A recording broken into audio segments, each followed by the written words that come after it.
Hello, everyone, and welcome to the I Don't Know Show's first episode. Alongside me tonight, as per usual, will be Canicult and Noob Slice, ready to share our stories and talking about up-and-coming games of 2017. How's it going, boys? No, we're going good. What's up? Hello. That's good. Now, geez, I don't know if you guys agree with me, but usually when you meet people, and especially when you make friends in the gaming world or on the internet, you sort of know their names and where they're from, and that's where it ends. You talk with each other so much, and you'll maybe meet once or twice, but it doesn't really go further than that. And I think what is good for us, and it will be good for our listeners as well, is if we sort of give a bit more information about sort of how gaming involves your life and how it influenced, and maybe even how it changed from being younger to where we are in our lives at the moment. I definitely agree with that, dude. Now, see,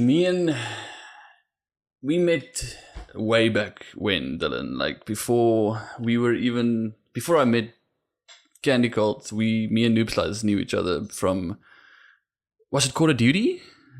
Call of Duty Black Ops 1, yeah. Yeah, okay, it was Call of Duty. I remember it was around 2009 or 10 when we started playing Black Ops competitively. We were both part of Void Clan, and I think from that point, that experience pretty much evolved our friendship in a way that we won't understand.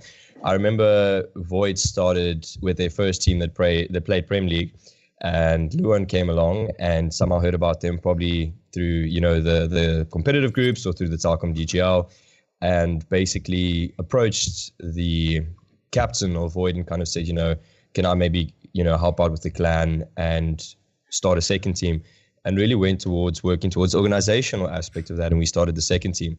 And I mean, at the end of the day, we became better than our first team.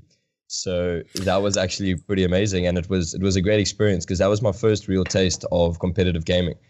Yeah, but you see, the same thing is I played a public Call of Duty match, and it was the leader, and I think it was, I can't remember his name. It was his friend that were playing in the public game, and I think I did Alpari.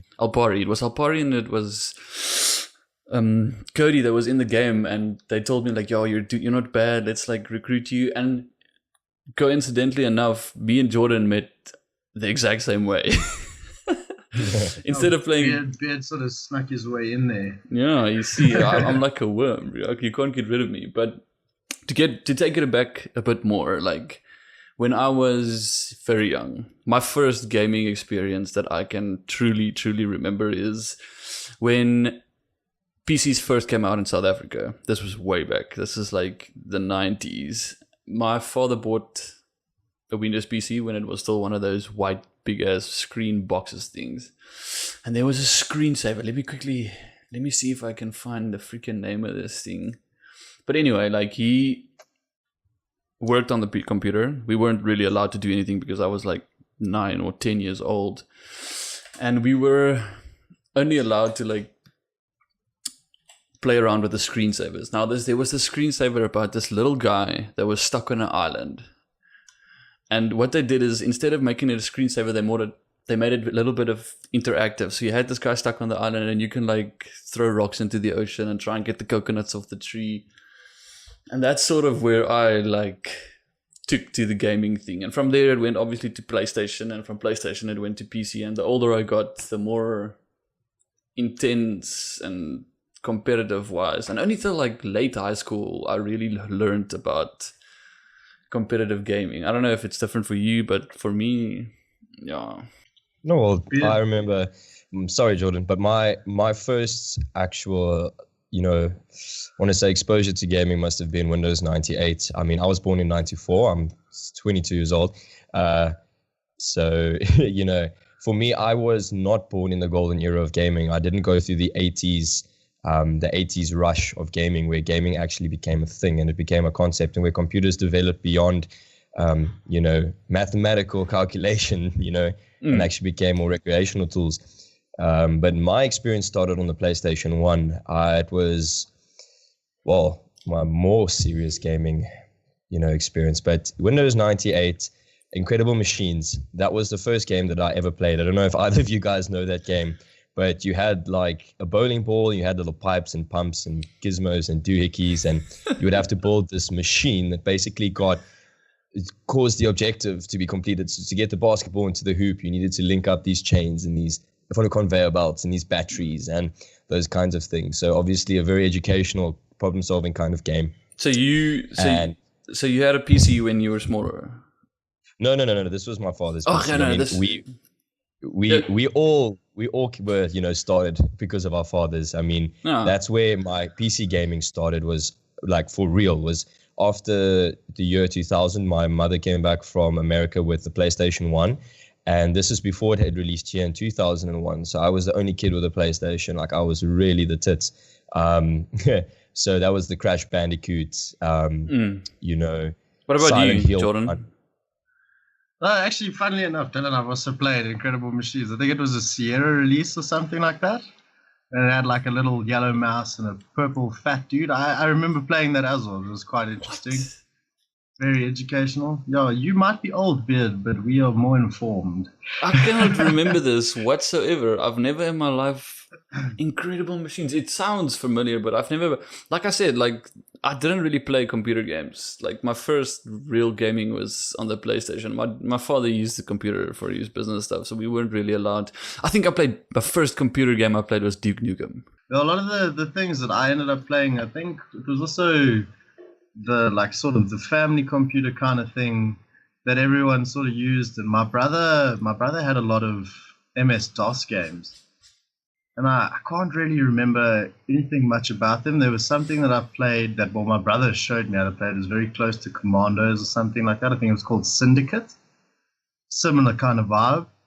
But then ever since then, I mean, obviously, like, that love for gaming kind of just takes control. And there's also, like, the variety of different platforms came into play. But it was always, for me, definitely, like, I've always been a PC person. I mean, the first computer game I ever really owned that I bought myself was the Age of Empires, like, Golden Collection. Yes. Where it had all the Age of Empires, like the first one and its expansion, Age of Empires 2 and its expansion.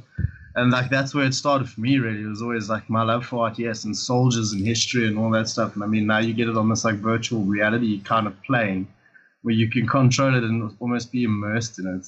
But did your parents or brothers and sisters at all play any computer gaming, or was it just you? I guess like it was the little bits with my brother really, but then it was also more like my cousins. They were closer to my age, well they still are, and they also, I mean, very big computer nerds that side, very involved in like IT world and all of that stuff. So I think a lot of it like comes from them as well. But I think to a lesser or greater degree, it was more just I remember when we first got our first home computer when I moved into the house that I live in now, we got this really, really terrible machine, but it came with a bunch of like demo CDs. I think it was FIFA 95 and then some spaceship game and like a snowboarding game. And like even just playing those for me was awesome. And I guess all of the stuff just built up for me. We can't deny that at one stage in our lives, we all played that Microsoft game, Windows 95, that ski game. Yes. Where you had to ski down that slope and you had to evade the Yeti and there was no way to escape that bloody Yeti. I mean, I think that's where a lot of people around my age also started, were on those preloaded games. I know that was in about 95, 96 when Bill Gates actually spoke about how gaming is the future and how, you know, what they were focusing on is using it for corporate and for business applications. But he can tell that one day someone is one day going to buy one of his systems to play games. And as you can see, he was completely right. I mean, the only reason I own a PC is to play games. Let's be absolutely honest. Otherwise, we'd own a laptop, something more convenient. Yeah, and damn straight. Coming back to that, the game is actually called Ski Free, and you were like a small little blue man with a red shirt and a little beanie with a little fluffy thing at the end. I remember that so well. But yes, Jordan, you said something about it's more your age, brother age, but I can't remember. There was nobody, absolutely no one in my family other than myself that liked computer games. Yes, my brother that's younger than me, but he's 5 years younger. No, even more. He's 5 years younger than me. So by the time he was old enough to realize what computers really will bring to him in his life, I was already gaming fully. So I honestly cannot remember who got me involved into the gaming thing. I think I just took to it myself, which is really, really, really nice. I must say, though, that at the end of the day, I have to blame my parents, simply because it was my father's computer that I started playing these games on. He was the one who introduced me to this incredible machines. My mother was the one who brought back the PlayStation from America. And after my PlayStation 1, I went through a stage where we moved houses, family got a bit split up and everything. So, kind of lost track of that. And the next step was PC gaming. And where this came in was my father was working for a company where he was designing software, and there were about 4 or 5 of them. So what they would do is they would sit and they would play Battlefield 1942. They would LAN, and that was where the rebirth of my gaming career actually happened, was watching them play this. And I mean, prior to that, the only game I'd played was probably like Knights of the Old Republic, that old Star Wars first-person shooter. So I blame my father. He was the one who actually got Modern Warfare 1. He bought it, I played it, and then from there, I kind of took over and he stopped. So my dad also played Age of Empires 2. It became a competition between him and I. I think the day I felt that I was actually a man was the day I beat him in Age of Empires 2.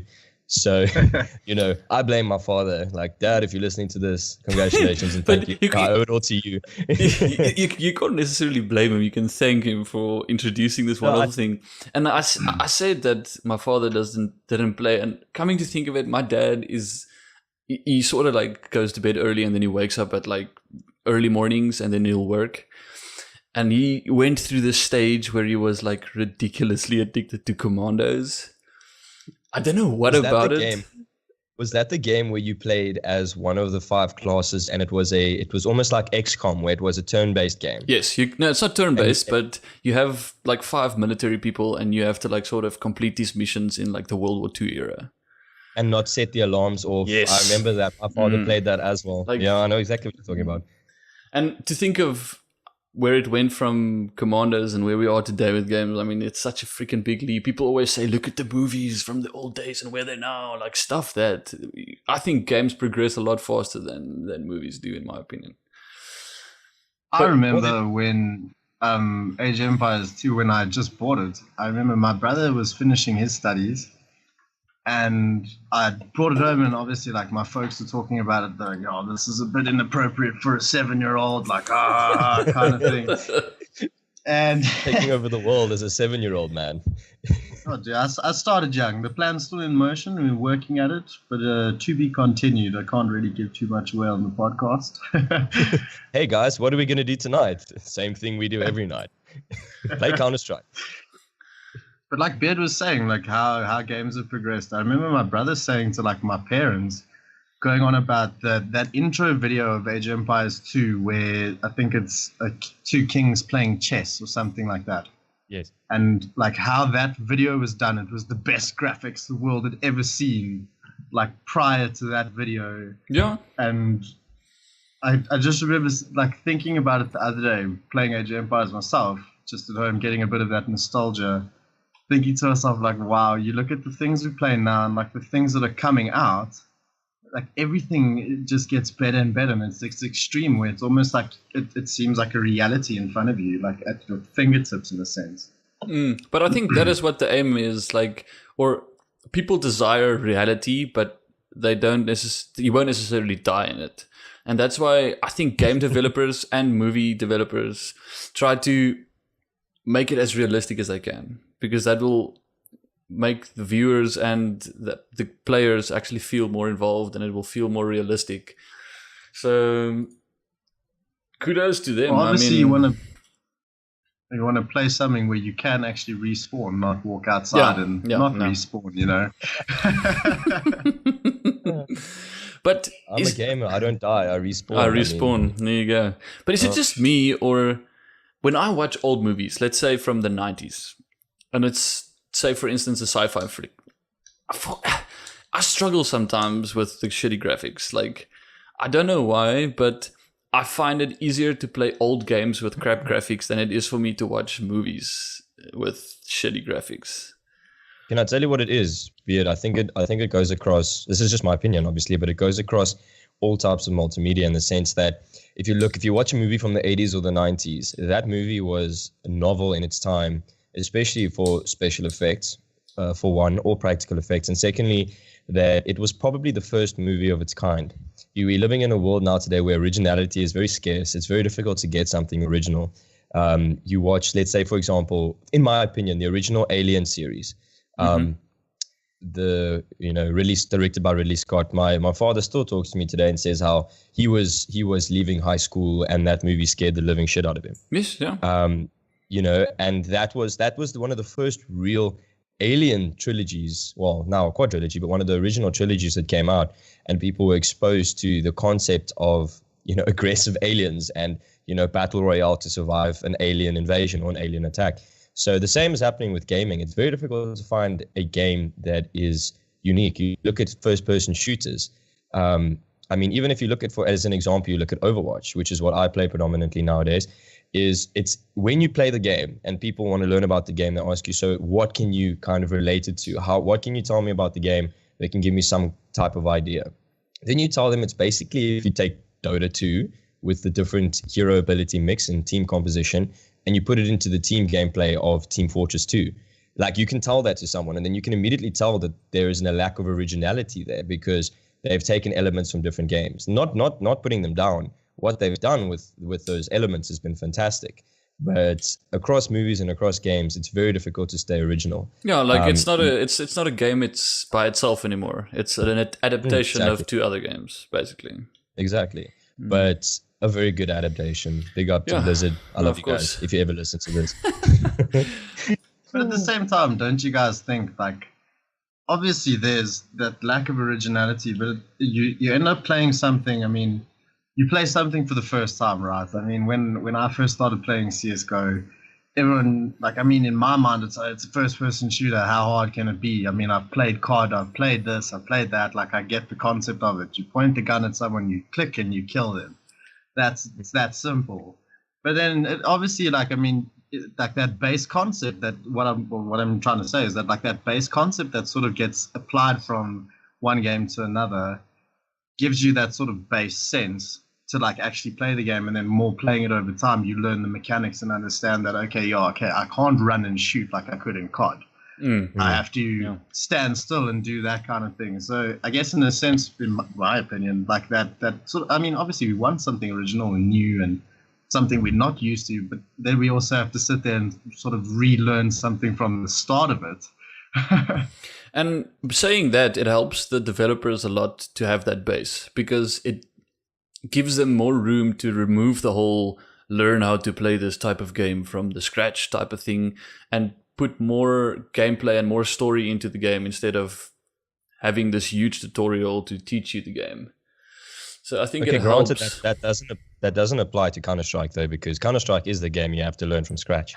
I mean, if you didn't play Counter-Strike 1.6, you didn't play original Counter-Strike, you didn't play Source, you have to learn from the beginning how to play that game. Yeah, but what first-person shooter did you play before 1.6?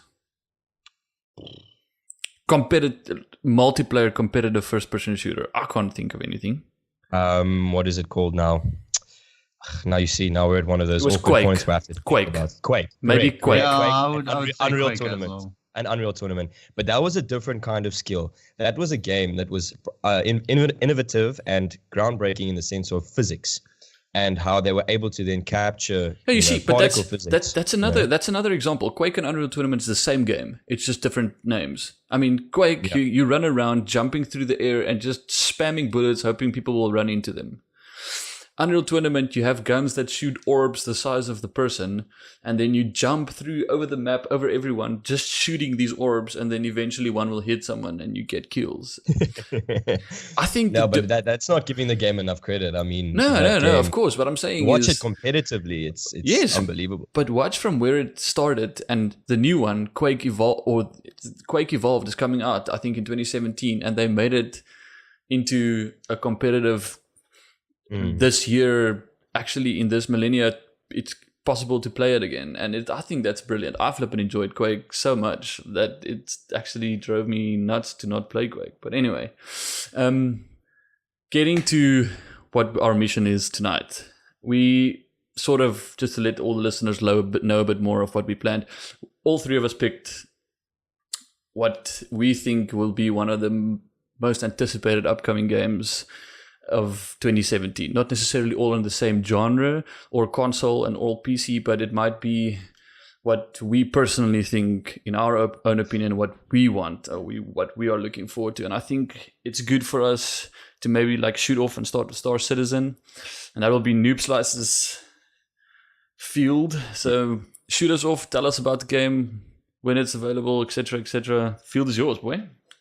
Yeah. Okay. Well, I'm very excited for Star Citizen. We've already gone through the concept of taking, two different games and kind of putting it together to give you, an understanding of what a game will be like. If you don't know about Star Citizen already, it's basically going to be a massively multiplayer, persistent universe online game. So it's going to be very much, if you know anything about EVE Online, where you are all in a giant universe and you are fighting for control of this universe. You use real money to use real credits, to buy in-game credits, to then be able to, build up your stockades and build up your faction.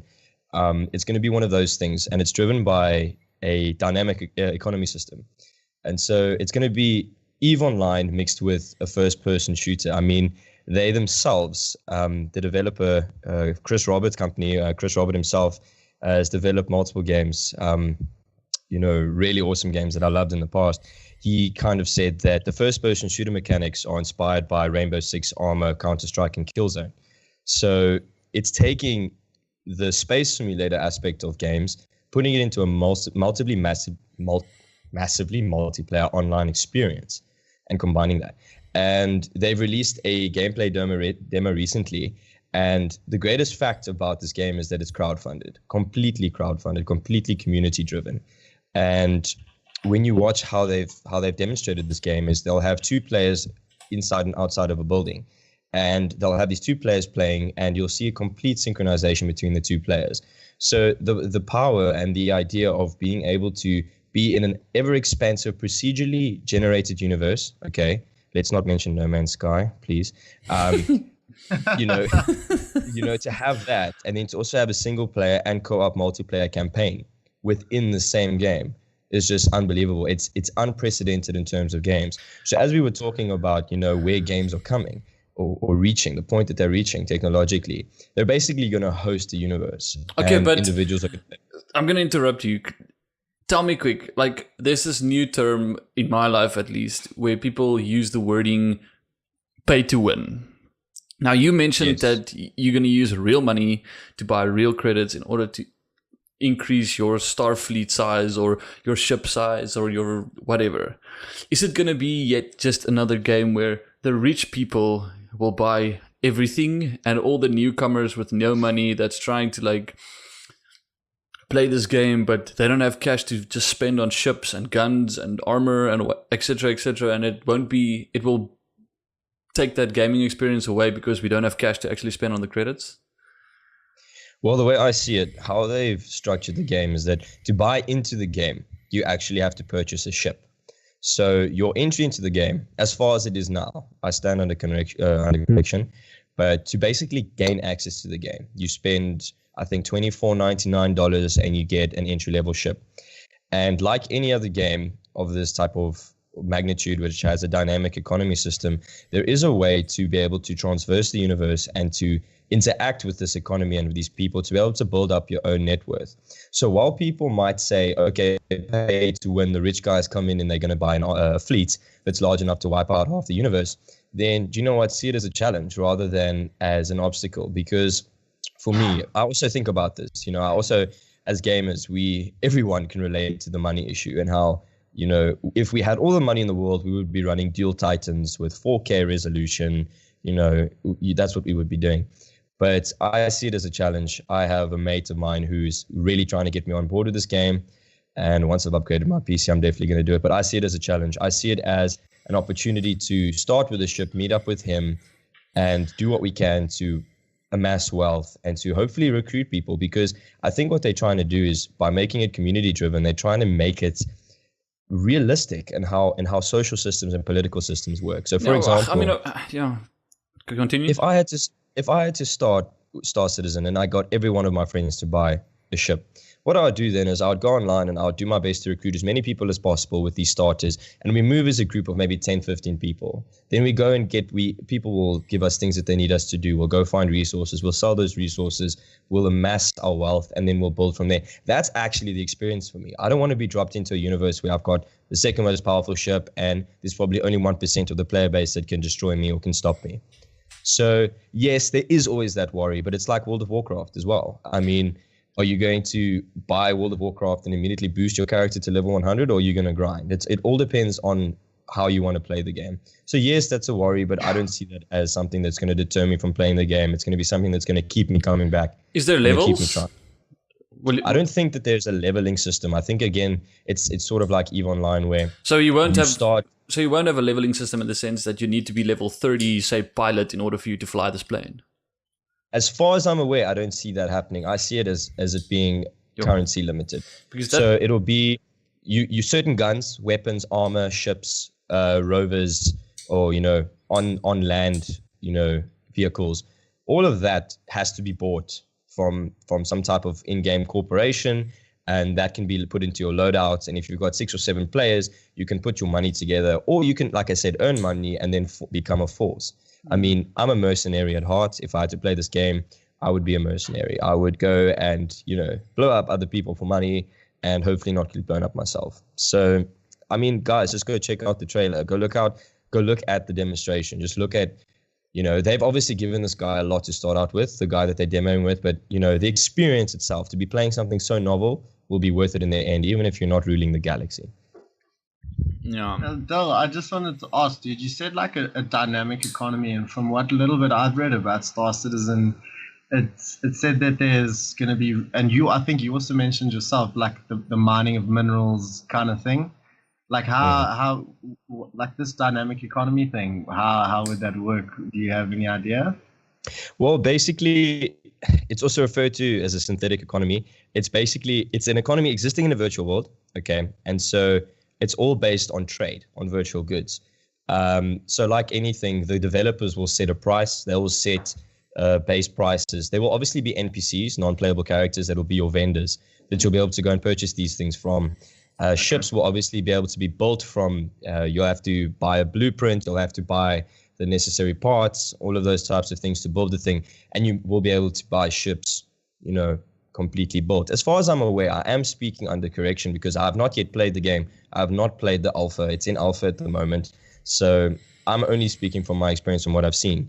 But like, you don't need food to survive. You don't have any biological needs. You just need to interact with the virtual economies for economic benefits. So like anything, like you go and do work or you go and perform a task for money, you receive that money, you spend that money on things you need, and that's how the economy is going to work. Okay, wait. So you can actually obtain virtual credit by doing work and selling minerals and maybe selling guns that you picked up or bought yourself? Well, what they're going to do is there's going to be player interaction in the economy. So there's going to be things such as, there's going to be rivalry. I mean, there was a list of things that was listed on their page. I actually have it here. The 5 things that are going to make, the virtual property sort of work is that rivalry. First is that there's going to be a possession of a resource that is limited, specifically to location or to one person. And because of that, within the game mechanics, it's going to be limited, like I said, and that's going to add to its value. That's how normal economy works. There's going to be persistence. So the resources that you get, the credits and the resources that you get are going to be the same value and persistent value across the entire universe, just like a normal economy. The values of these things, this is called interconnectivity, is that these things are going to be affected by other individuals' decisions, the price of certain resources, the price of certain, guns and ships and that type of thing. Secondary markets, there are going to be markets that do not exist directly in the developer's market. So there are going to be players who are going to buy and sell between each other. And The last thing is going to be value added by users. Okay, so this is going to be users that enhance the value of virtual resources by customizing them and improving them. So, it's really based on a real world economy, except it's just a virtual economy. So then could one say, going back to like earlier, the whole originality thing that we spoke about, a more like pleb way of talking about Star Citizen, and not to like put down anything you said, it's just that like I have a lesser understanding, but it would in essence be like a space Rust? Well, not as much, because I believe that space Rust is more about survival and about attaining a position to survive, when Star Citizen is more about, building up your net worth and using your net worth to be able to navigate. Okay, but no, like I think I might have worded that wrong. It's like also pertaining to like the rivalry of things. I know from the variety of like survival crafting games that I've played, there's always been certain resources that, like you said, are like very hard to come by and have an extreme value. And like that's the kind of thing that would cause that rivalry, as you were saying, right? Yeah. Okay, so that's the yeah. Okay, but look at games like EVE Online. Basically, EVE Online has been around for years, and what's happened is over the years, the people that have capitalized on the economy and capitalized on their niche have formed these amazing factions, and they've built these huge space stations. And for 10, 15 years, these people have been existing together and been living in this universe with opposing factions. So there will be these huge factions, and they say, okay, do you want to join our faction? You need to do this and this and this. You become part of this organization. It's a virtual organization that's based on a virtual currency that becomes as real as it gets. So for me, again, that is the most exciting part of it is that you can also make money through this, because I'm pretty sure, and I'm speaking under correction again, but I mean, you look at EVE Online with their virtual currency and their virtual economy, is that there were people that were able to make a living off of the game, because what they did is they made so much money, they were able to convert these credits back into real money, and they were able to draw from this. I don't know if it's EVE Online. What did we talk about the other night, Candy? When I watched that YouTube video about the most expensive virtual sales or whatever. Dude, I can't remember what that game was. The game is not important. Somebody discovered a universe. Listen to this, Dylan. Like somebody discovered a place. It's not a universe. I think it was. Yeah, it was they actually turned like virtual like property. I think the first thing they sold was a planet or something like that, or like the dude bought this planet from the developers or something along those lines. And then basically what he did was he kind rented it out, like commercialized it. Yeah, he said to people, okay, well, you pay me this much, and then you can kind of come farm resources in this area for so long. And he actually made so much money from that. How much did he sell it for? I can't remember, but I know that he made enough cash to buy some sort of meteor that was something like $6 million. Sure. For this in-game thing. And then he turned that meteor into like I think I might be lying to you guys, but I think it was sort of like hub shop kind of thing where like people could come and interact and like buy and sell, and it was just crazy. You're looking at this, you go, wow, I spent like $150 on my Counter-Strike knife. This guy just went and spent $6 million on a planet. No, it's insane. But like just to end off quickly, and I want to quote Chris Roberts himself. He's the main developer, and he's the head of Chris Roberts' company, Cloud Imperium Games. He says the following. Okay. He says, it's like a sandbox for everybody, and occasionally you'll sprinkle in little bits of scripted content to give a bit of character, but you're letting a lot of the players generate the intrigue and the drama. The economy system is described as being NPC-driven, however, with players slowly taking over to ensure changes in game population do not disrupt the economy. So basically what their goal is by, let's say, 5 years after the game launch, is that it becomes a virtual economy within itself while being a first-person shooter. So basically doing what EVE Online managed to do, but also allowing it to be immersive like a first-person shooter. And listen, if they manage to get it right, no server issues, you're not going to hack my account and steal my money. I can actually build a life outside of my own life virtually, like you said, escapism, then I see this game going far. I mean, Yep. No, I it's agree. something that I'm extremely excited for, which is why I chose it. I think a that nice thing, online. a nice thing Yeah. for me is the last space game I played was the Old Republic Online. Okay, and it's because I was a Star Wars fan, but I've always wanted a game in the essence that you can sort of feel like you're part of a crew, and you've got a group of people to like space travel with and look for new places and hunker down somewhere and actually build your base or your spaceship or your space shuttle or whatever it is. And I think looking at it, I wanted to play EVE Online. It was paid to play, so I decided, you know what, I'm not in the space scene enough for me to pay to play it. I don't think Star Citizen is paid to play. I think it's just you buy the game, you get a small ship, and from there on you have to build up credits to buy more stuff, if I'm correct. As far as I understand. And I went to the website. I'll put a link in the description of the podcast if you guys want to go check it out. I went onto that site and I felt like I wanted to fucking buy the game right there and then. Because what they do is that first, just again, I want to reiterate, to be able to create that virtual online environment while playing with the first person shooter playing style and being able to fly ships then in third person, it's going to be, you're literally going to live the life that a game has always wanted to live, because EVE Online is not first person. No, it's not. It's completely third person, removed from the action, building a spaceship. I mean, I don't know if you guys know, but there's a group, I can't remember their names. I'm not a big EVE Online fanatic, but they were the first people to create a citadel. I can't remember the name of the citadel. There was YouTube's videos about it. It was actually in like Forbes. They actually spoke about it. They were the first people that managed to build this citadel, and it had a real life value of close to $1.2 million, real life, if you convert the credits. And it took them about 15 months to build. And what they did is they used a wormhole to be able to transport the parts that they needed to build this thing. Because if the opposing faction realized what they were doing, okay, think about this. It took them 15 months to build this. Think about how much manpower they needed. Okay, this is all online. All right. And they kept it quiet long enough, secret enough, that the opposing faction couldn't come and interrupt them. Used a wormhole to build this thing. It is now the biggest entity in EVE Online.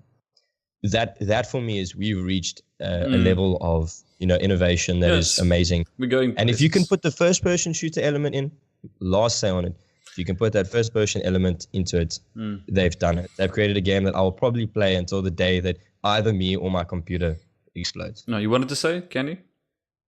No, I was saying, like, Star Citizen and the way Noob's House has explained it, like, it sounds super intriguing. I mean, geez, who doesn't want to be a space pirate? I want to be a space pilot. That's the thing. But what sold it? Really cool. But what sold it for me was the first person, like you said. But yeah, let's close it off. I'll put a link for everything that Noobslice mentioned. I'll put links for everything in for you guys to go and have a look. The game really looks amazing. The developers use the right words in describing everything about the game, which makes it really nice. I love it when people have enthusiasm and actually say what they want to say. Kenny, I think you're next. Let's do the Resident Evil. Shoot, my man. The table is yours. Cool. Yeah. I picked Resident Evil because For Honor got picked by someone else. but yeah. So.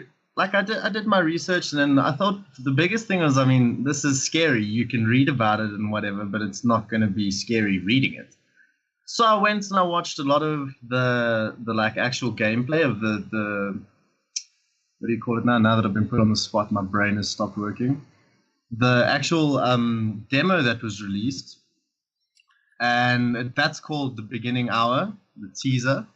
Okay. And watching people play it, and I've actually gone and downloaded it myself now. I think I'm going to give it a swing after the podcast, because, I mean, who likes sleep anyway? So just from what I've watched, I mean, it really looks like a new take on it. I mean, there's that typical traditional Capcom feel to it, the way like you interact with things and like picking up items and that kind of vibe. But then like the actual like gameplay of it, I mean, like we were saying earlier, this like really realistic world, like I mean, it's beautifully done. Everything is so pretty, and that typical like gross vibe that they've like created with the scary aspect of the creepy house in the beginning hour.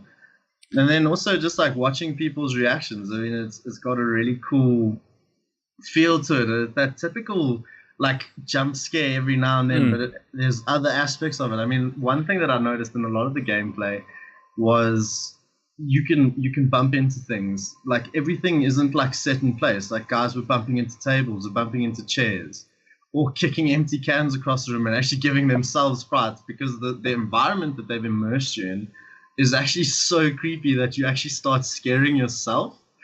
And if saying that, I think the Resident Evil company created, I know Crysis, when they first released the Crysis games, created a new engine to make the game as realistic as they can. And they created CryEngine. They created CryEngine. Resident Evil went and did the same thing, and they're calling it RE Engine. I know it's corny as hell, but they created an RE engine, and what they want to do is they don't want to make the game look smooth. They want to make it photorealistic. So it's going to look it's not going to look like a game more than it's going to feel like you're in a movie, basically. I think. Correct me if I'm wrong. Yeah, no, definitely. I've also read about the RE engine, and it also gives them the virtual reality development like aspect of it. So, I mean, the game is being released on all platforms, and I mean, I think it's PlayStation 4 that has the VR. Mm-hmm. I don't know who would be stupid enough to do that, because just sitting here with the flat screen is scary enough. No, but to give you guys a bit of an idea, I've tried playing horror games with Candy Gold. We are rubbish. Like, we played a freaking shark game and we couldn't do it because we're too fucking scared of sharks.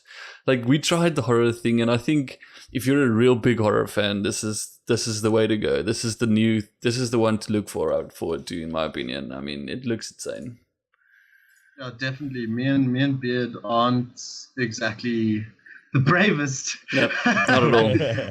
I don't know about Noob Slice. Our relationship's still young and fresh, still falling in love, you know. But I mean, like from what I've done with Beard, definitely. But also the cool aspect of like the trailer or the demo that I saw was you sort of running around this house trying to like solve puzzles, like the typical Capcom vibe, and then you find a videotape, and then it like takes you back to how you sort of ended up in this house in the first place. It's not like other horror games where you woke up and you don't know where you are or what's happened or what's going on kind of vibe. Like, they actually give you the roots of like how everything happened. And I mean, I think from what I can remember, you're like a cameraman, and you actually like you're watching this video, but you're playing it at the same time. And I think that goes back to the RE engine like photo thing that you were talking about, Beard. Yeah, and I mean, it's actually so superbly done. I can't get over it. I mean, generally I can watch guys on YouTube and like, oh, that jump scare was scary. Like this, I was sitting there, I was holding on to my chair going, whoa, bro, this seems pretty rough. Yeah, I must say as well, the great thing about Resident Evil is that you'll always have that element of nostalgia as well. I mean, I played Resident Evil 1 on the PlayStation 1 back in the day, and every reiteration of the game has brought back that nostalgia. So that's also a great thing that you have to tap into, are those original elements that they maintain while moving technology forward. I mean, I don't know, like you guys are saying, you guys are terrible. I can watch horror movies every day, all day. I cannot play horror games. I get scared. It's exactly the same with me. I could sit in a dark room and watch a horror movie and I'll be fine. If you put me in a game where I actually have to interact, I shit myself every time.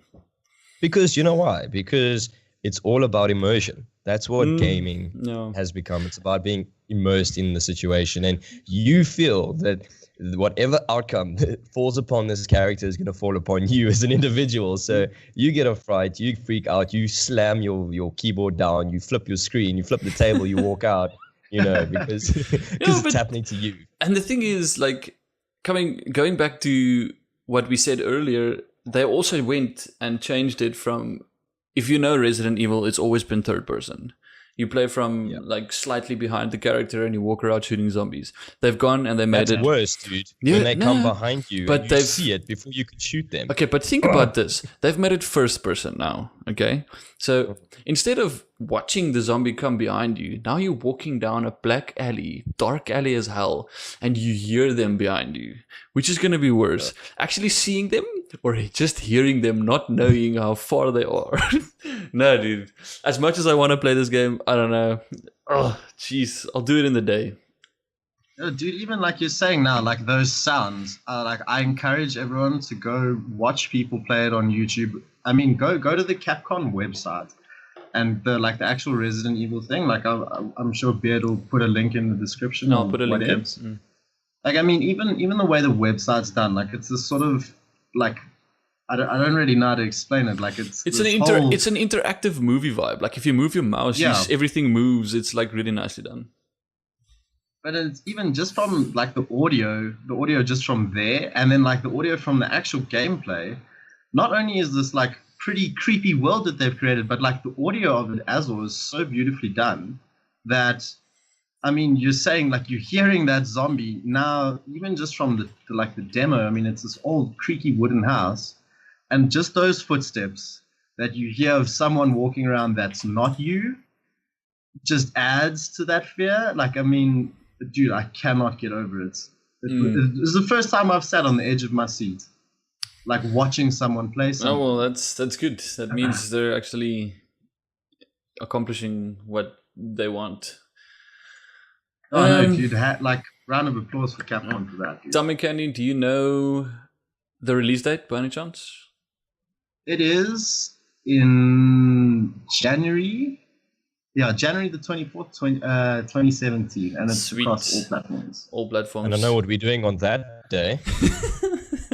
Yeah, let's hope. Yeah, no. Tell me, I'll Dylan, buy it and look at the cover. Star I think our Citizen. listeners are already, our listeners are already saying, guys, you're gonna have to do a horror segment, even if we do a YouTube video or two on a horror game. Maybe we'll do We a have to do it. YouTube when we play Resident Evil. Why not? Tell me, Star Citizen. Do you know release date? Or I mean, I think Well, there's still it's an still alpha. It's still in alpha. The release date hasn't been announced yet. Okay. I think they're still busy working out the kinks. I think it's going to be one of those. It's going to go into alpha, then beta, and the release date will just be a flow in. It won't be like an actual thing. And I mean, from what I've heard, though, it being an alpha, it's very playable. It's not Daisy level alpha where you fall through the floor Like- and break your head on a tree and die. It's none of that. I'm going very back now to Star Citizen, but I went online last night, checked Star Citizen out, actually registered myself. So, and You stuck, you. and I downloaded the installer. Yes, for somebody that has such a great vision and such a great mind, I am baffled by the weird installer they created. It's DOS. Everybody has their No, seriously, little dude. What touch. person creates an installer that opens CMD DOS and then tells you one line in downloading new version? It doesn't give you how far it is with the progress, nothing. Just downloading new version DOS. I couldn't believe it. I stopped it and I was like, fuck it, I'll wait for when this thing has a proper launcher. Like, I couldn't. Well, surely we could put that down to it still being an alpha, though. Yeah, no, it's still an Hopefully- alpha, but still, I was a bit like, that's disappointing as hell. But anyway, let's continue.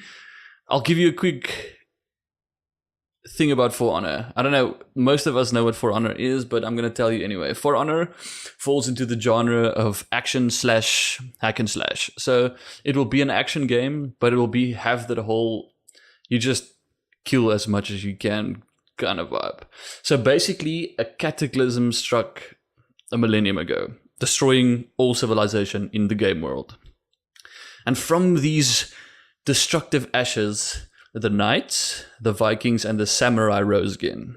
With obvious struggle, these freaking brilliant beings rebuilt their homelands, at the same time also trying to recapture the glory of their ancestors. That is the story they wanted to go by. You practically, those three will be the factions in the game, meaning you can either play as a knight, as a Viking, or as a samurai. Dibs Viking. I promise you, I think most people will go Viking, but wait, listen to the actual, what do you call it, heroes you can play in all these things, and it will make you change your mind quite quickly. In the Knights, you've got the Wardens. The Wardens will be a balance between offense and defense, so it will be sort of the easiest hero to play if you're a beginner. And you will wield two-handed longswords, and you'll wear heavy armor, so you'll be quite badass. Correct me, it's light armor that you wear because it's a balance between the two. And then you can also play a Conqueror. There's going to be 4 heroes, but they're only releasing 2 for the beginning. So Conquerors, they're ex-prisoners that fight as heroes and as tanks for the Knights. They wield flails and shields, and they pretty much just strike fear into their enemies' eyes. I'm a bit disappointed by the Knights, even though they look ridiculously cool. I think they could have made them a bit more dynamic, but Knights are Knights. I mean, what do? They joust and they fight with swords, so it's pretty much where it ends. The Samurais, you've got the Kensei, which they're incarnations of the Bushido, the samurai way of warrior. They are trained to fight and die for the Emperor. Not that the Emperor lives anymore, but they're trained to fight and die for this guy. And then obviously for their fellow samurais. They've got a Nodashi sword, which is basically a freaking long katana. And they wear heavy armor. So they're a bit tanky. And their friends, or their second hero that you can play with, they're called, I think I'm pronouncing these things right. I mean, I'm not good with freaking Japanese. They're the Orochi. These heroes are like assassins almost. They're like the ninjas. They're based on stealth. Yeah, they kill silently and use katanas. And you can basically like have like skills where people can't see you. And they go to the enemy, kill them softly, and then come back. With the Vikings... they made it they made it so brilliant. The Vikings, you have the Raiders. The Raiders are the crazy sons of a bitches that like stand in the front of the line carrying hardcore long two-handed axes, and they have one job, and their job is to kill and bring home as many dead bodies as they can. That's literally how they Wow. That's how they describe it on the website. I was like, sheesh, okay. And then obviously with your Raiders, you can either play a Raider or a Berserker. These are like the Lokis of the game, like Loki from the Viking series. Mm-hmm. Their love for killing people make them sincerely deadly, and they fight with dual axes, and they just like fucking wear light armor, like leathers and metal rings, and they just storm into battle. The website is done really nice. I know they're bringing the release dates are different. It's January for America, and I think it's February for Europe, which is very strange. Don't know why they're doing it that way. But you get 2 game modes. The campaign that takes you through the story of all the knights, the Vikings, and the samurai. That's just for people that like to play the campaign. It looks actually really nice, so I'll do that. And then multiplayer mode is where the shit is going to start flying. Because you can do... Can I ask you something quickly? Yeah, sure, yeah. Is it first person, third person? How is the... So it's third person. And each player controls one character. Yes, type of thing. You've got one character. Okay. That's what I'm going to explain to you now. In the multiplayer game modes, you have Dominion, Duel, or Brawl. Dominion is the classic capture the point version of a hack and slash game. So it's 4v4. So there's 4 human players, and then there's a scary load of AI. The AIs fight each other.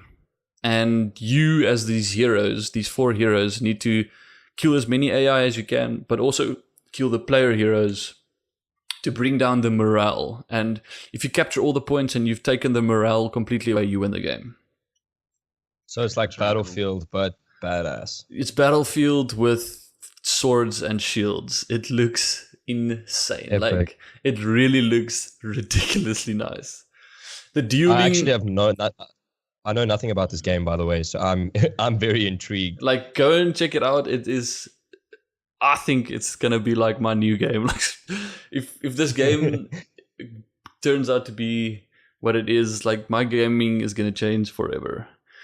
Then you can duel, which is you versus. It's like a Street Fighter version of the game. It's just you're fighting against somebody else. I must say they've got this whole new fighting system.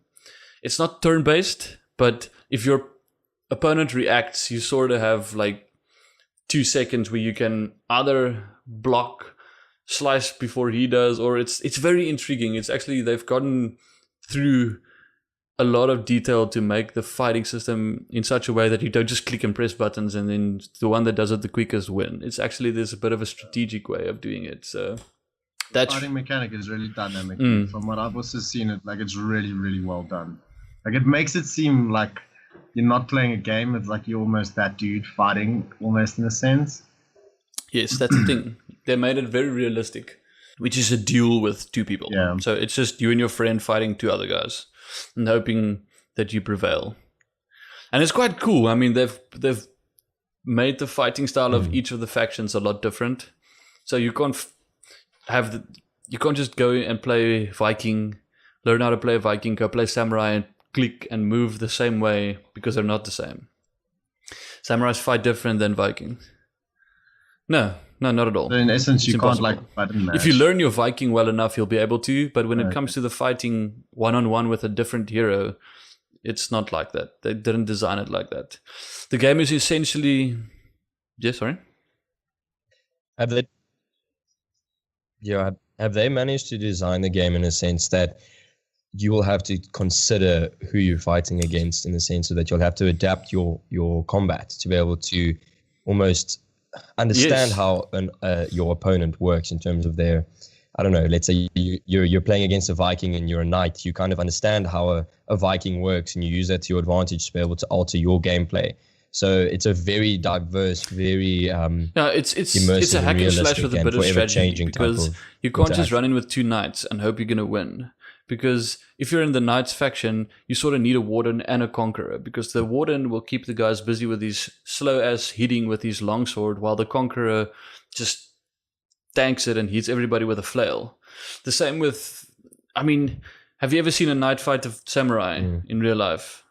That will go down very quickly, because the knight's slow. Samurai's fast. The samurai will know where to hit, where not to hit. But the thing is, the samurais don't necessarily wear a strong armor. So if the knight gets one proper hit in, it's done. So you literally have to be sure of who you're fighting. And the maps are huge. It's not like you can go anywhere and you run far, and then it's by chance that you meet other players, which is really cool. They made the game insanely dynamic, and I can't wait. Like, it's gonna be... Yes. No, like I said, it's so 44. massively online. It's you're.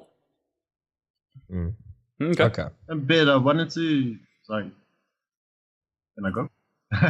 I wanted to ask you. Do you think, in your opinion, that it's gonna have like a really competitive aspect to it? Do you think we'd be seeing this sort of thing at like? I think different major gaming competitions around the world. It's already, they've obviously got a beta, so you can sign up for the beta and then you can play. And it's already like, you'll be able to make a team of 4 players and say, go for it, have a tournament. And yeah, definitely, it's going to be that. Very cool. Also, based on that question, you've actually raised a very brilliant point, and this is going back to almost the beginning of our conversation. We were talking about the development of games. The element, that esports element, plays such a huge role in gaming development and in games these days. You look at the game developers and how they're rolling out games, especially Blizzard. You look at Blizzard, you look at the last 3 games that they've released. Each 3 of those games are massive on the esports front. You look at Heroes of the Storm, played massively, being played at BlizzCon, being played all around the world. Hearthstone is huge, multiple leagues, multiple tournaments. Overwatch as well, gaining huge traction in the esports and competitive environment. So again, that's going to affect gaming. And I think from here on, there are going to be very few games, unlike, let's say, Star Citizen, which is based on the immersive as a personal journey.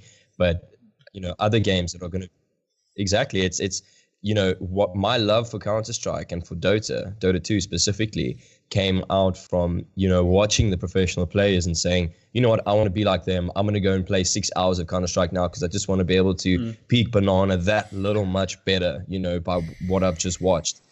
So that aspect is huge. And I mean, we can't deny that in what we do because, it fuels the passion for the game. If you can walk into a room, and there's 600 people that are there to watch a game, then gaming is now and the reached thing new is, heights. it's It's no all longer about about the game, it's about so the much community. easier for the companies to create a game that you can play esports wise, and then when anyone watches professional players play a game, you get that immediate feeling of fuck, I want to do it. Like, I want to do this.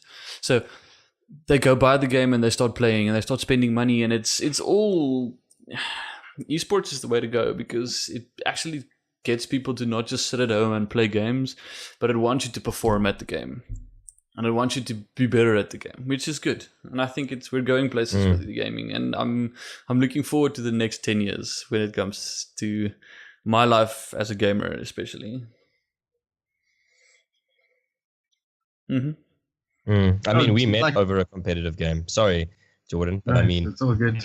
This what we're doing right now has been born from competitive gaming and the excitement where that you're playing a game tonight, so you go and you play the 3 hours before the time. So yeah, that's life. Sorry, Jordan. No, it's all good, dude. You're still getting used to this whole talking to each other vibe. No, but I was just gonna say, it's also you go to the base aspect of it. I mean, the whole point of why we play games is because no, screw you, bro. I'm better than you, noob, kind of thing. I mean, we all want those bragging rights, dude. And I mean, it's also the competitive aspect of it.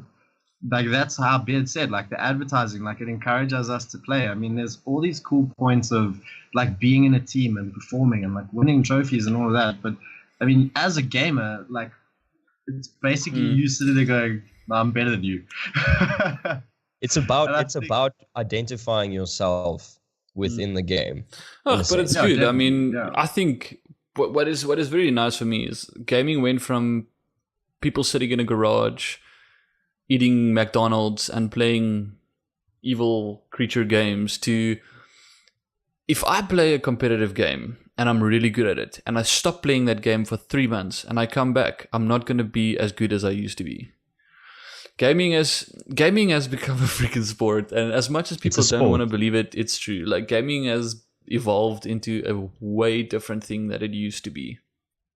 And I think, speaking of that, I think it actually opens up a real good window for us to store that whole idea and this whole thing of talking about it as a topic for one of our podcast episodes, because I can talk so much about gaming, what other people think about it and what I think of it. So let's leave it and let's end it here. We've been busy with this for quite a while. So I want to thank you, Dylan, and I want to thank Candy for coming.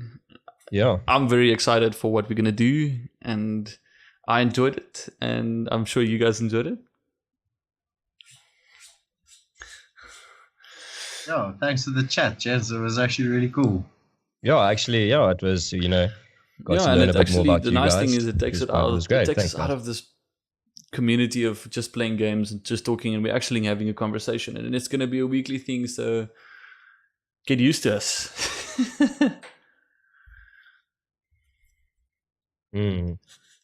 I think, unfortunately, after tonight, my wallet's going to be crying a bit because Star Citizen, you tell me, and Anna.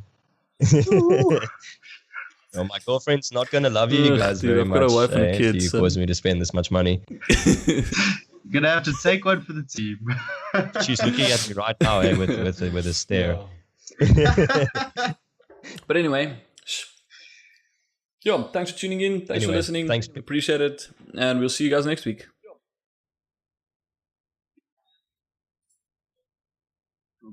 Cheers. Cheerio.